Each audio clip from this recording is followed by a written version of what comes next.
Bulletin की शुरुआत करते हैं बड़े खबर के साथ। हिमाचल प्रदेश से बड़ी खबर सामने आ रही है, जहां पर बिलासपुर में बड़ा हादसा हुआ है। पहाड़ से बस पर पत्थर और मलबा गिरने से ये बड़ा हादसा हुआ है। बिलासपुर हादसे में 15 लोगों की मौत हो गई है।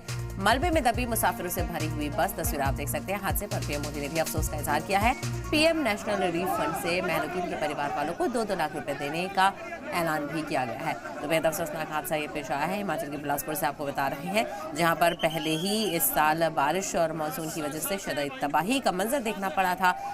करोड़ों की मिलाकर नुकसान हुआ था। तो वहीं बारिश के चलते कई लोगों की मौतें भी हुई थी। और वहीं फिर से पहाड़ से मलबा गिरा, पत्थर गिरा और बस उसकी जद में आ गई। बस मलबा और पत्थर गिरने की वजह से दब गई, जिसका नतीजा ये हुआ कि बस में सवार 15 लोगों की मौत से हाहाकार मचा हुआ है।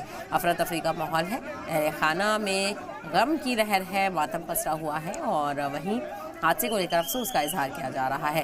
आपको बता चलें, ताज़ा जानकारी के मुताबिक 15 लोगों की मौत इस हादसे में हुई है और कई दीगर लोग जख्मी बताए जा रहे हैं। तो हिमाचल प्रदेश के बिलासपुर में यह हादसा हुआ है। पहाड़ से बस पर पत्थर और मलबा गिरने से बड़ा हादसा हुआ है। 15 लोगों की मौत पर अफसोस का इजहार किया जा रहा है। हादसे पर पीएम मोदी ने भी अफसोस का इजहार किया है। उन्होंने महलुकीन के अहले खाना के साथ ताज़ियत का इजहार किया है। तो हिमाचल प्रदेश के बिलासपुर में यह बेहद अफसोसनाक हादसा पेश आया है और मलबे में मुसाफिरों से भरी हुई बस पूरी तरह से दब गई, जिसका ये नतीजा हुआ कि दम घुटने से और मलबा और पत्थर गिरने से 15 लोगों की मौत हो गई। हादसे पर पीएम मोदी ने अफसोस का इजहार किया और पीएम नेशनल रिलीफ फंड से महलुकीन के परिवार वालों को 2-2 लाख रुपए की माली मदद करने का ऐलान भी किया गया है।